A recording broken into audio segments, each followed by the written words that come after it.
नमस्कार, आप देख रहे हैं एबी स्टार न्यूज़ और मैं हूं आपके साथ सपना वर्मा। एक बार फिर हाजिर हूं अपने खास कार्यक्रम एक किस्सा दिन का हिस्सा को लेकर, जहां मैं आपको बताती हूं देश और दुनिया से जुड़े वो तमाम राजनीतिक, ऐतिहासिक और सामाजिक क्षेत्र से जुड़ा वो एक दिलचस्प और एक अनोखा किस्सा जो बनेगा दिन का हिस्सा। तो चलिए शुरुआत करते हैं हमारे पहले किस्से से, जो कि सामान्य ज्ञान से जुड़ा है। जी हाँ, सामान्य ज्ञान।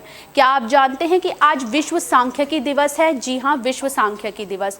तो क्या है विश्व सांख्यिकी दिवस और आज इसे हर साल क्यों मनाया जाता है? चलिए विस्तार से जानते हैं।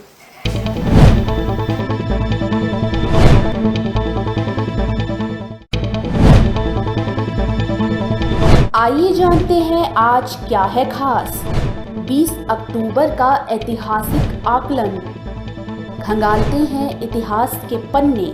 आज ही के दिन साल 1910 को पहला विश्व सांख्यिकी दिवस मनाया गया था। इसके बाद इसे हर साल 20 अक्टूबर को मनाया जाता है, जिसका आयोजन संयुक्त राष्ट्र सांख्यिकी आयोग के मार्गदर्शन में होता है। इस बार चौथा विश्व सांख्यिकी दिवस मनाया जा रहा है। साल 2010 में संयुक्त राष्ट्र सांख्यिकी आयोग ने इसको लेकर एक प्रस्ताव पेश किया था, जिसे महासभा ने 3 जून 1910 को मंजूरी दे दी थी और तभी से इसे मनाया गया। 20 अक्टूबर साल 2010 को पहला सांख्यिकी दिवस मनाया गया।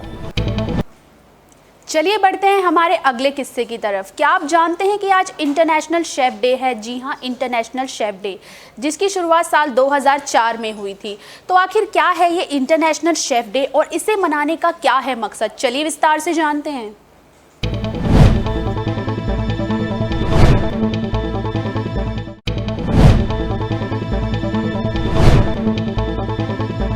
इंटरनेशनल शेफ डे, जिसे हर साल 20 अक्टूबर को अंतर्राष्ट्रीय स्तर पर मनाया जाता है, ये इस दिन शानदार पेशे को चिन्हित करने और सम्मान करने और दुनिया भर के लोगों को स्वस्थ रखने और खाने के बारे में शिक्षित करने के लिए मनाया जाता है। यह अनुभवी शेफ के अगली पीढ़ी के गर्व और प्रतिबद्धता की भावना के साथ उनके ज्ञान और खाना बनाने के कौशल को अपनाने का दिन है। इंटरनेशनल शेफ डे 2020 अभियान की theme healthy food for the future रखी गई थी।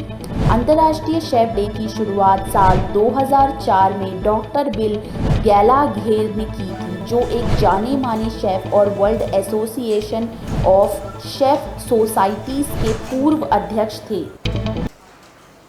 चलिए बढ़ते हैं हमारे अगले किस्से की तरफ, जो कि लोगों के स्वास्थ्य से जुड़ा है। जी हाँ, स्वास्थ्य से।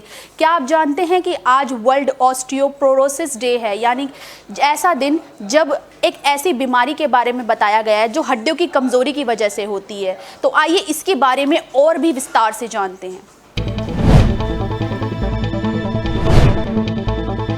दरअसल आज ही के दिन हर साल 20 अक्टूबर को वर्ल्ड ऑस्टियोपोरोसिस डे मनाया जाता है। इस दिन को मनाने का मकसद लोगों को ऑस्टियोपोरोसिस के लक्षण और उपचार के बारे में जागरूक करना है।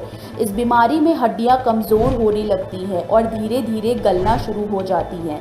बढ़ती हुई उम्र में इस बीमारी का खतरा तेज़ी से बढ़ने लगता है। आपकी जानकारी के लिए बता दें कि ऑस्टियोपोरोसिस शब्द ग्रीक एक लैटिन भाषा का शब्द है। ऑस्टियो का मतलब हड्डी व पोरोसिस का मतलब छिद्रों से भरा हुआ है। हड्डी एक जीवित अंग है। जीवन भर पुरानी हड्डी गलती जाती है और नई हड्डी बनती जाती है। जब कई कारणों से गलन की रफ्तार अधिक हो जाए तो ऑस्टियोपोरोसिस या अस्थि भंगुरता हो जाती है। इस बीमारी में हड्डियों का घनत्व, लंबाई, चौड़ाई, मोटाई कम हो जाती है। भारत में हर 2 में से एक स्त्री जो 45 साल की उम्र पार कर चुकी है वो ऑस्टियोपोरोसिस से पीड़ित है। यदि आपकी उम्र 40 से अधिक है, यदि आप रजोनिवृत्त महिला हैं, यदि आपको जोड़ों में दर्द रहता है, हड्डियों में कमज़ोरी होती है, यदि आप अधिक धूम्रपान करती हैं, तो आप ऑस्टियोपोरोसिस से ग्रस्त हो सकती हैं। इस बीमारी से बचाव के लिए ज़रूरी है कि आप पौष्टिक आहार का सेवन करें। कैल्शियम, प्रोटीन और विटामिन डी से भरपूर आहार को अपनी दैनिक दिनचर्या में शामिल करें।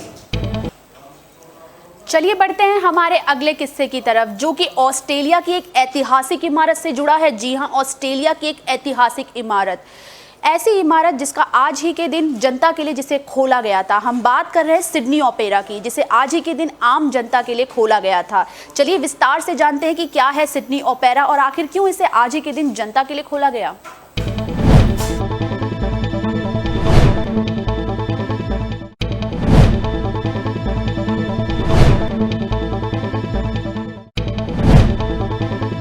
Sydney opera house Sydney, new south Wales, Sydney के सिडनी हार्बर में एक बहुस्थल प्रदर्शन कला केंद्र है। यह 20वीं शताब्दी के सबसे प्रसिद्ध और विशिष्ट इमारतों में से एक है। डेनमार्क के वास्तुकार जॉन उडजोन द्वारा डिजाइन की गई ये इमारत अपने आप में ही कला का एक बेहतरीन नमूना है। साल 20 अक्टूबर 1971 को एक अंतर्राष्ट्रीय डिजाइन प्रतियोगिता के विजेता के रूप में उडजोन के 1957 के चयन के साथ शुरू होने के बाद इसे खोल दिया गया। न्यू साउथ वेल्स की सरकार प्रमुख जोसेफ काहिल के नेतृत्व में साल 1958 में उडजोन निर्देशन निर्माण के काम शुरू करने के लिए अधिकृत था। उडजोन के डिज़ाइन के निर्माण के सरकार के फैसले का अक्सर उन परिस्थिति पर ध्यान दिया जाता है जिनमें लागत और शेड्यूलिंग ओवररन के साथ साथ आर्किटेक्ट का अंतिम इस्तीफा भी शामिल होता है। इस इमारत में कई प्रदर्शन स्थल शामिल हैं जो एक साथ सालाना 1500 से अधिक प्रदर्शनों की मेजबानी करते हैं, जिसमें 1.2 मिलियन से भी अधिक लोग शामिल होते हैं। प्रदर्शन कई प्रदर्शनकारी कलाकारों द्वारा इसे प्रस्तुत किया जाता है।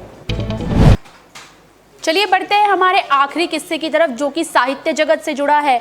गुजराती साहित्यकार गोवर्धन राम माधव राम त्रिपाठी का आज ही के दिन जन्म हुआ था।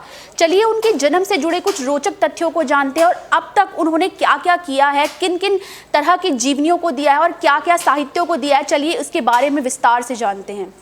गुजराती साहित्य के कथाकार गोवर्धन राम की आज जयंती है। आज ही के दिन 20 अक्टूबर साल 1855 को उनका जन्म हुआ था। गोवर्धन राम कवि, चिंतक, विवेचक, चरित्र लेखक और इतिहासकार रह चुके थे, लेकिन उनकी प्रसिद्धि कथाकार के रूप में उन्हें ज़्यादा मिली। उनके जीवन पर रामकृष्ण परमहंस और स्वामी विवेकानंद के विचारों का बहुत गहरा प्रभाव पड़ा। सरस्वती चंद्र उनकी प्रमुख साहित्य कृतियों में से एक है। स्नेहा मुद्रा गोवर्धन की उम्री प्रधान भाव गतियों का संस्कृत निष्ठक शैली में लिखित एक विशिष्ट कविता संग्रह है जो सन 1889 में प्रकाशित हुई थी। सरस्वती चंद्र उनकी एक प्रमुख कृति में से एक है जिसे गुजराती जगत में काफ़ी माना जाता है। गुजराती साहित्य वक्त हो चला है आपसे विदा लेने का। हम फिर मिलेंगे किसी नए किस्से के साथ। तब तक के लिए देखते रहिए एक किस्सा दिन का हिस्सा। शुक्रिया।